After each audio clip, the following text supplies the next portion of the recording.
നമ്മുടെ ജീവിതത്തിൽ എന്ത് ഇല്ല എന്ന് പറയുന്നതല്ല വിശ്വാസം, നമുക്ക് എന്ത് ഉണ്ട് എന്ന് പറയുന്നതാണ് വിശ്വാസം. അത് പറയണമെങ്കിൽ ദൈവം നമുക്ക് അതിനുള്ളൊരു വെളിപ്പാട് തരണം. ഹല്ലേലൂയ. വിശ്വാസം എന്ന് പറഞ്ഞാൽ അതൊരു, ശരിക്കും പറഞ്ഞാൽ അത് വെളിപ്പാടാണ്. ഹല്ലേലൂയ. വെറുതെ നമുക്ക് കാണാൻ പറ്റുകയില്ല. ഇല്ലാത്ത കാര്യങ്ങളെ, പ്രതീക്ഷിക്കുന്ന കാര്യങ്ങളെ നമുക്ക് ഉൾക്കൊള്ളാൻ പറ്റുകയില്ല. അത് ദൈവം ഒരു വെളിപ്പാട് തരണം. ആമേൻ. ഇന്നത്തെ ശാലോം സന്ദേശത്തിൽ പരിശുദ്ധാത്മാവ് പറയുന്നു, നിങ്ങൾ വിശ്വാസത്തോടെ പറയുക. വിശ്വാസം ദൈവത്തിന്റെ വചനത്തിലൂടെ നിങ്ങൾ സ്വീകരിക്കുക. നിശ്ചയമായും നിങ്ങൾക്ക് ഒരിക്കലും നടക്കില്ലെന്ന് പറയുന്ന ആ പ്രതിസന്ധികളെയൊക്കെ, ഒരിക്കലും മാറില്ലെന്ന് പറയുന്ന പർവ്വതം പോലെ നിൽക്കുന്ന പ്രശ്നങ്ങളെയൊക്കെ ദൈവം എടുത്തു മാറ്റും. ഹല്ലേലൂയ. കർത്താവ് യേശു പറഞ്ഞില്ലേ, നിങ്ങൾക്ക് വിശ്വാസം ഉണ്ടെങ്കിൽ ഈ മല മാറാൻ പറഞ്ഞാൽ മാറും. അതൊരു എൻ്റെ കർത്താവിന് കഴിയുമെന്നുള്ളൊരു തിരിച്ചറിവാണ്. ഹല്ലേലൂയ. പലപ്പോഴും നമുക്ക് എന്തില്ല എന്ന് പറയാനാണ് ആഗ്രഹം. അത് എല്ലാവർക്കും അങ്ങനെ ഒരു ടെൻഡൻസി ഉണ്ട്. എന്തില്ല, എനിക്ക് എന്തില്ല. ഹല്ലേലൂയ. അത് പറയുമ്പോൾ നമുക്ക് വിശ്വാസം ഉണ്ടാകുന്നില്ല. എന്തില്ലെന്നുള്ളത്. പക്ഷെ എന്തുണ്ട്. ഹല്ലേലൂയ. എനിക്ക് പ്രശ്നമുണ്ട്, കഷ്ടതയുണ്ട്, ബുദ്ധിമുട്ടുണ്ട് എന്ന് ഞാൻ പറയുന്നതിനേക്കാൾ വലുത് ആ പ്രശ്നങ്ങളോട്, കഷ്ടതകളോട്, എനിക്കെതിരെ ഭീഷണിപ്പെടുത്തി നിൽക്കുന്ന ശത്രുവിനോട് എന്നെ വിടുവിക്കുന്ന ഒരു ദൈവമുണ്ടെന്ന് അങ്ങോട്ട് പറയണം. യേശുവിന്റെ നാമത്തിൽ ഈ പ്രതിസന്ധിയെ പരാജയപ്പെടുത്തുവാൻ പറ്റുന്ന ഒരു ദൈവം എൻ്റെ കൂടെ ഉണ്ട്. ആമേൻ. അപ്പൊ എൻ്റെ കൂടെ ആരുണ്ട് എന്ന് അങ്ങോട്ട് പറയുന്നതാണ് നമ്മുടെ വിശ്വാസം. ഹല്ലേലൂയ. ഇവിടെ യോഹന്നാന്റെ സുവിശേഷം 6-ാമത്തെ അധ്യായത്തിൽ യേശുവിന്റെ പ്രസംഗം കേൾക്കാനായിട്ട് ഒരുപാട് ജനങ്ങൾ വന്നിരിക്കുകയാണ്. 3 ദിവസമായിട്ടിരിക്കുന്നു. അവർക്ക് ആഹാരം ഇല്ലാതിരിക്കുമ്പോൾ യേശു ശിഷ്യന്മാരോട് പറഞ്ഞു, നിങ്ങൾ അവർക്ക് ആഹാരം കൊടുക്കുക. അപ്പോൾ അവർ പറഞ്ഞു, ആഹാരമില്ല, ഇവിടെ ആഹാരമില്ല, അപ്പമില്ല, കിട്ടണമെങ്കിൽ ഒത്തിരി ദൂരെ പോകണം, നമുക്കതിനുള്ള പൈസ ഇല്ല. അപ്പൊ ഇല്ല ഇല്ല ഇല്ല ഇല്ല. അതിനിടയിൽ അന്ത്രയോസ് ചെന്ന് കണ്ടുപിടിക്കുകയാണ്, ഇവിടെ ഒരു ബാലകൻ ഉണ്ട്, അവന്റെ കയ്യിൽ 5 അപ്പം ഉണ്ട്, 2 മീനും ഉണ്ട്. അപ്പൊ ആകെ ഉണ്ട് എന്ന് പറഞ്ഞത് അവിടെയാണ്.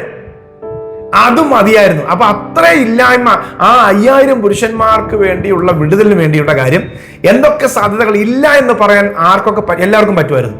പക്ഷെ ഉണ്ട് എന്ന് പറയുവാൻ കുറച്ചു പേർക്കേ പറ്റുള്ളൂ. അതും മതിയായിരുന്നു അത്ഭുതം നടക്കുവാൻ. ഹല്ലേലൂയ. ആ ഉണ്ടെന്ന് പറഞ്ഞ ആ ചെറിയ 5 അപ്പത്തെയും 2 മീനെയും കൊണ്ട് അത്ഭുതം സൃഷ്ടിച്ചവനാണ് നമ്മുടെ ദൈവം. നിങ്ങളുടെ ജീവിതത്തിൽ എന്തില്ല എന്ന് പറയുന്നതിനേക്കാൾ എന്തുണ്ട് എന്ന് പറയുന്ന ഒരു വലിയ വിടുതലാണ്. അപ്പൊ ചിലർ പറയും, ദൈവദാസനെ ഞങ്ങൾക്ക് എന്തെങ്കിലും ഉണ്ടായിട്ട് വേണ്ടേ. അപ്പൊ ആ ഉണ്ടായിട്ട് വേണ്ടേ എന്ന് പറയുന്നവരെ സംബന്ധിച്ച് അവരുടെ കണ്ണിലൊന്നും പെടത്തില്ല. അതാണ് സത്യം. ഈ രാജാക്കന്മാരുടെ പുസ്തകം 4-ാമത്തെ അധ്യായത്തിൽ, 2 രാജാക്കന്മാരുടെ പുസ്തകം 4-ാമത്തെ അധ്യായത്തിൽ ഒരു പ്രവാചക ശിഷ്യന്റെ ഭാര്യ വന്ന് കടം കീറി മുടിഞ്ഞു കിടക്കുന്ന ഒരു കുടുംബം എന്നൊക്കെ പറയുന്ന പോലെ പിള്ളേരെ പിടിച്ചോണ്ട് പോവുകയാണ്. കടം ഇനിയിപ്പം കൊടുക്കാനും പിടിച്ചോണ്ട് പോകാൻ ഒന്നുമില്ല ആ വീട്ടിൽ നിന്ന്, അതുകൊണ്ട് പിള്ളേരെ കൊണ്ടുപോവുക എന്ന് പറഞ്ഞുകൊണ്ട് ആ അമ്മ വന്നിട്ട് എലീശ അടുത്ത് കരഞ്ഞു നിലവിളിക്കുക. എൻ്റെ ഭർത്താവ് വലിയ ഭക്തനായിരുന്നു, പക്ഷെ ഞങ്ങളിപ്പോൾ തകരാൻ പോവുകയാണ്, എൻ്റെ പിള്ളേരെ പിടിച്ചോണ്ട് പോകാൻ പോകും. ഒന്നുമില്ല. അപ്പൊ കടമെന്ന് പറഞ്ഞു കഴിഞ്ഞാൽ ഇനി ആരും ഞങ്ങളുടെ വീട്ടിൽ നിന്ന് ഒന്നും കൊണ്ടുപോകാനില്ല, അതുകൊണ്ട് പിള്ളേരേ ഉള്ളൂ. ഒന്നും ഇല്ല ഇല്ല ഇല്ല എന്നുള്ളതല്ല വിഷയം. അതെ, ഒന്നുമില്ല, പണമില്ല, പൈസ ഇല്ല, മക്കളില്ല, വരുമാനമില്ല, ഒന്നുമില്ല, ഭർത്താവില്ല. എലീശ വീണ്ടും ഒരു ചോദ്യം, നിന്റെ പക്കൽ എന്തുണ്ട്? അപ്പോൾ ആ സ്ത്രീ വലിയ കാര്യമായിട്ട് പറഞ്ഞതാണോ അതോ വിശ്വാസത്തിന്റെ വാക്ക് പറഞ്ഞതാണോ എന്ന് അറിയത്തില്ല. ഞങ്ങളുടെ വീട്ടിൽ ഒരു ഭരണി എണ്ണ അല്ലാതെ വേറൊന്നുമില്ല, അതും ഇല്ല എന്നാ പറഞ്ഞത്. പക്ഷെ അത് എന്തുണ്ടെന്നുള്ള ചെറിയ സൂചന കിട്ടി. അത് മതിയായിരുന്നു, ആ ഒരു ഭരണി എണ്ണ, അല്ലാതെ വേറെ കുറെ കാര്യങ്ങളെ ചേർത്ത് അവിടെ വിശ്വാസം വർദ്ധിപ്പിച്ചില്ല. എന്ത് അല്പമുള്ള എന്തുണ്ട് അല്ലേ, അതാണ് അത്ഭുതം നടത്തിയത് അല്ലേ. ശരിക്കും എലീശ പറഞ്ഞു, അതെ, നിന്റെ കുടുംബത്തിലെ ആ വീട്ടിലിരിക്കുന്ന ആ ഒരു ഭരണി എണ്ണയില്ലേ, അതുകൊണ്ട് അത്ഭുതം നടക്കാൻ പോകുകയാണ്. അത് പകർന്ന് പകർന്ന് പകർന്ന് പകർന്ന് അവളുടെ ഉപജീവനം മുഴുവൻ കഴിയാനും, അല്ല, ആ കടം മുഴുവൻ വീട്ടാനും അവളുടെ ഉപജീവനം കഴിയാനുള്ള വഴി അതിനകത്തുണ്ടായിരുന്നു. എന്ത് ഉണ്ട് എന്ന് നമ്മൾ സമ്മതിക്കുമ്പോൾ അതൊരു വലിയ വിശ്വാസമാണ്. അതിനകത്ത് അത് അത്ഭുതം ചെയ്യുന്ന, അതിനകത്ത് അത്ഭുതം ഇല്ലെങ്കിലും അത് മതി ഒരു അത്ഭുതത്തിന്റെ തുടക്കത്തിന്. ഹല്ലേലൂയ, ആമേൻ. ഈ എസ്രായുടെ പുസ്തകത്തിൽ 8-ാമത്തെ അധ്യായത്തിൽ എസ്രായും അവനോട് കൂടെ ഉള്ള വലിയൊരു കൂട്ടം ജനവും കൂടെ അവര് പ്രവാസത്തിൽ നിന്ന് തിരിച്ച് യെരുശലേമിലേക്ക് പോവുകയാണ്. അപ്പോൾ അവിടുത്തെ പേർഷ്യൻ രാജാവിന്റെ അടുക്കൽ രാജാവ് പറയുകയാണ്, ഞാൻ നിങ്ങളെ സഹായിക്കാം, സൈനികരെയൊക്കെ അയക്കാം, നിങ്ങൾക്ക് വേണ്ട ഹെൽപ്പൊക്കെ ചെയ്യാന്ന് പറഞ്ഞപ്പോൾ എസ്രാ പറയുന്നൊരു കാര്യമുണ്ട്. 8-22 വാക്യം, ഞങ്ങളുടെ ദൈവത്തിന്റെ കൈ അവനെ അന്വേഷിക്കുന്ന ഏവർക്കും അനുകൂലമായി അവനെ ഉപേക്ഷിക്കുന്ന ഏവർക്കും പ്രതികൂലമായി ഇരിക്കുന്നു എന്ന് ഞങ്ങൾ രാജാവിനോട് പറഞ്ഞിരുന്നത് കൊണ്ട് വഴിയിൽ ശത്രുവിന്റെ നേരെ ഞങ്ങൾക്ക് തുണയായിരിക്കേണ്ടതിന് പടയാളികളെയും കുതിരച്ചേവരെയും രാജാവിനോട് ചോദിപ്പാൻ ഞാൻ ലജ്ജിച്ചിരുന്നു. എനിക്ക് ലജ്ജ തോന്നി ഒരു സഹായം രാജാവിനോട് പറയാൻ. കാരണം എന്നാ, ഞങ്ങളുടെ ദൈവത്തിന്റെ കൈ ഞങ്ങൾക്ക് അനുകൂലമാണ് രാജാവേ എന്ന് പറഞ്ഞു. അത്രയും പറഞ്ഞു. എന്താന്ന് ഓർക്കണം, ഒരു വളരെ ദൂരെ കിടക്കുന്ന ഒരു ബാബേൽ പോലത്തെ ഒരു സ്ഥലത്ത് നിന്ന് ഇസ്രായേൽ വരെ വരണമെങ്കിൽ എത്ര രാജ്യം കടന്നു വരണം? അപ്പൊ ഈ രാജ്യങ്ങളൊന്നും അതിലേക്കൂടെ ജനങ്ങൾ പോകാൻ സമ്മതിക്കുകയല്ല അല്ലേ?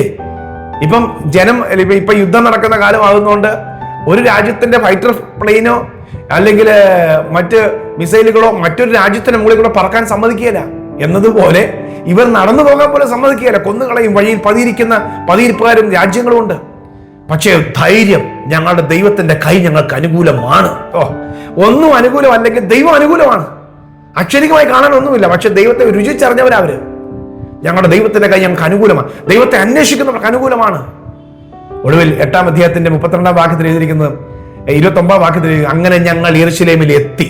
യെസ്, നിങ്ങൾ എത്തും. ഹല്ലേലൂയ. ദൈവം എനിക്ക് അനുകൂലമാണെന്ന് പറഞ്ഞിട്ടുണ്ടോ, നിങ്ങൾ എത്തിയിരിക്കും. ദൈവം നിങ്ങളെ എത്തിച്ചിരിക്കും. ഹല്ലേലൂയ. റോമാലേഖനം 8-ാം അധ്യായം 31-ാം വാക്യത്തിൽ പറയുന്നു, ദൈവം അനുകൂലമെങ്കിൽ പ്രതികൂലമാണ്.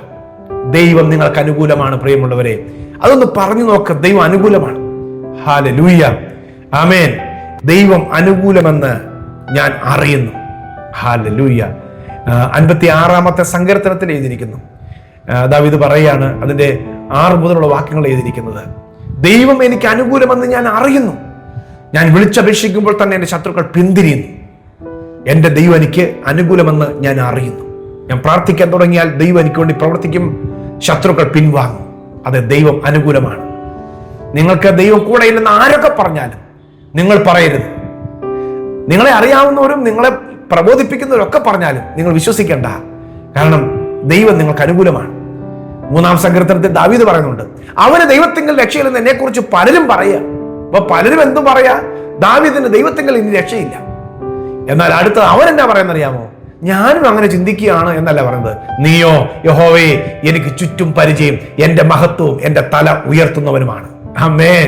നിന്റെ തല താണുക നടക്കുവാൻ, നീ തകർന്നു പോകുന്നത് കാണുവാൻ ശത്രു പരിഹസിച്ചാ പറഞ്ഞത് അവന് ദൈവത്തിങ്കൽ രക്ഷയില്ലെന്ന്. ആമേൻ. നിങ്ങൾക്ക് നിങ്ങളെ സഹായിക്കില്ലെന്നും നിങ്ങളുടെ കൂടെ ദൈവമില്ലെന്നും നിങ്ങളെ ദൈവം വിടുവിക്കില്ലെന്ന് പറയുമ്പോൾ നിങ്ങൾ ദൈവത്തിൽ ആശ്രയിക്കുന്നവരാണെങ്കിൽ ധൈര്യത്തോടെ പറയണം, നീയോ യഹോവേ എനിക്ക് ചുറ്റും പരിചയം, എന്റെ മഹത്വവും എന്റെ തല ഉയർത്തുന്നവനുമാകുന്നു. ആ സങ്കീർത്തനത്തിന്റെ ലാസ്റ്റ് വാക്യത്തിൽ, 3-ാം സങ്കീർത്തനത്തിന്റെ ലാസ്റ്റ് വാക്യത്തിൽ പറയുന്നത് രക്ഷ യഹോവയ്ക്കുള്ളതാകും. ആമേൻ. അത് എന്ന് പറഞ്ഞാൽ അത് വേറെ ആരുടെയും കൈ ഏൽപ്പിച്ചിട്ടില്ല. എന്റെ രക്ഷ ദൈവത്തിങ്കൽ നിന്നാണ് വരുന്നത്. ആമേൻ. പ്രിയമുള്ളവർ, നിങ്ങൾക്ക് വേണ്ടിയുള്ള വഴി ദൈവത്തിന്റെ കയ്യിലുണ്ട്.